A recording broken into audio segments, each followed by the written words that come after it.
यो चाहिँ मेरो बिहाको साडी साथीहरू यति जतनले राखेको छु मैले। कस्तो राम्रो छ, कति राम्रो छ, यति राम्रो छ यो मेरो साडी।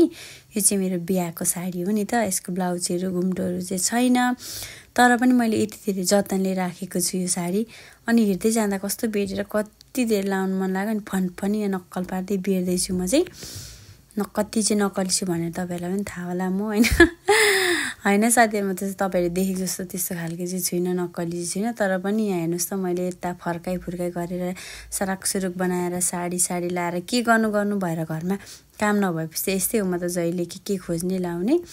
सो साथीहरू, म चाहिँ अनि यहाँ नक्कल पारेँ। त्यस पछाडि अब मैले के गर्नुपर्छ भन्दाखेरि गाउँतिर डुल्नुपर्छ, दिनभरिको काम छैन। अब फेरि इलाम फर्किने पनि बेला भएको छ नि त साथीहरू। अनि यो चाहिँ म मेरो साइला काकाको घरमा गएको, अनि बाटो यो भत्किएको थियो अस्ति, पानीले सबै बगाएको थियो। अनि फेरि नयाँ पुल बनाएछ यहाँनिर चाहिँ, हजुरहरूले हेर्न सक्नुहुनेछ। अनि बाटो, अनि त्यहाँ पुगेको अलैँची खोसाल्दै रहेछ नि, एकछिन सघाएँ अलैँची खोसाल्नु, अलिअलि खाउँ भनेको। काँचो रहेछ फेरि अलैँची त नि मजाले पाकेको थिएन होला सायद। अनि यहाँ थोरै खोसाल्नु सघाएँ। चिया दिन्न भनेपछि त मैले त चियाकै लागि भए पनि, दुधको चियाको लागि भए पनि खोसाल्नु सघाउनु पर्ने हुन्छ नि त।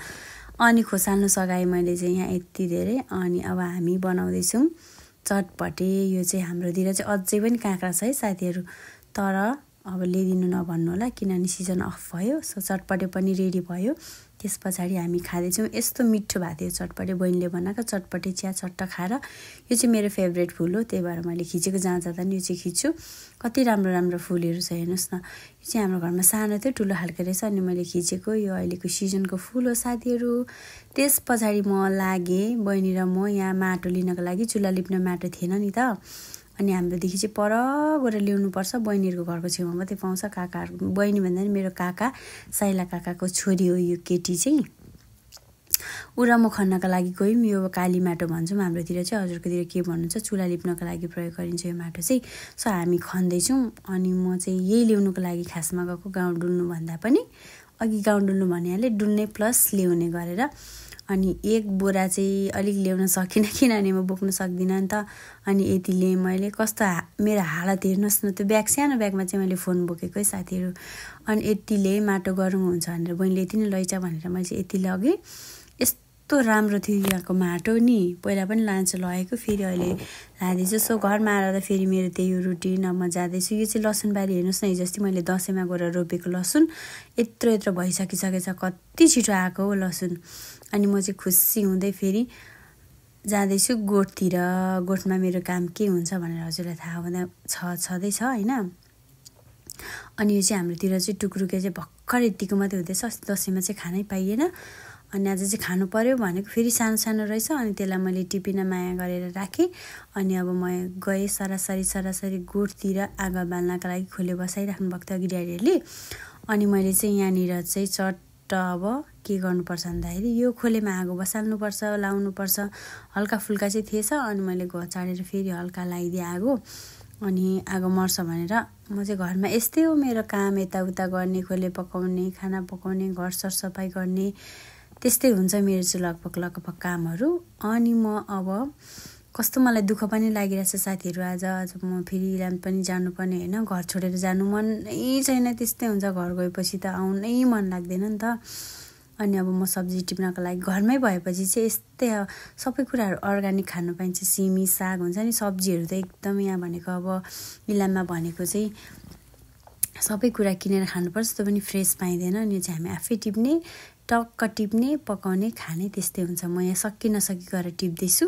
सिमी चाहिँ मलाई खासै चाहिँ मन पर्दैन, तर पनि सबै धेरै जन्मा खाँदा चाहिँ मलाई मिठै लाग्छ भनौँ न। अनि टिपेँ मैले यहाँनिर नसकी गरेर। सब्जी पनि लानु पर्यो भनेर सोचेको, फेरि बोक्ने ठाउँ थिएन, हाल्ने ठाउँ थिएन, त्यही भएर मैले लिइनँ। सिमीहरू पनि कहीँ लगिनँ। अनि म टिप्दैछु धमाधम। कति दुःख लागिरहेछ, घर छोडेर आउनु मनै छैन। कतिचोटि भनिसकेँ मलाई छोडेर आउनु पटक्कै मन छँदै छैन। आउनु जानु नै मनै छैन। घर गएपछि यस्तै हुन्छ। अब ड्याडी मम्मी मात्रै हुनुहुन्छ घरमा। सो सब्जी टिपे दुःख सुख यस्तै हो साथीहरू। हाम्रो चाहिँ किबी फल पनि छ कि त्यहाँनिर, तर एकदाना नि फल्दैन पनि, फलेको पनि छैन अहिलेसम्म। एउटा चाहिँ फलेको छ भन्दै हुन्थ्यो ड्याडीले। अनि यो चाहिँ हाम्रो इल्ची छैन। अब दसैँ तिहारमा छोरीहरूले खाएर चटक सकिहाल्यौँ सबै। अनि यो चाहिँ किवी फल तर नफल्ने कस्तो कस्तो। अनि काँक्रा चाहिँ यस्तो छ फेरि खल्पिहाल्ने बेला भएको छ, नखाएर खानु नभ्याएर कसैले कति धेरै फलेको छ नि त। मैले अस्तिबाट हजुरहरूलाई देखाएकै हो होइन, नदेखाएको होइन, देखाएकै हो। यस्तो फल्यो उस्तो फल्यो भनेर हजुरले मेरो भ्लग हेर्दै हुनुहुन्छ भने पक्कै पनि थाहा छँदैछ। अनि कति धेरै माया गरेर हजुरले मेरो भिडियो हेर्दै हुनुहुन्छ, तपाईँलाई धेरै धेरै धन्यवाद मेरो मनैदेखि। अनि मेरो फुल भिडियो हजुरहरूलाई हेर्न मन लाग्छ भने युट्युब च्यानलमा गएर हेरिदिनुहोस् होइन। अनि च्यानल पनि मेरो टिकटकमा राखेको छु, हजुरहरूले हेरिदिनु होला। अनि यहाँ काम गर्दै दुःख सुख गफ गर्दै अब जान्छु छोरी भन्दै गफ गर्दै यहाँ काँक्रा खाँदैछु म फेरि।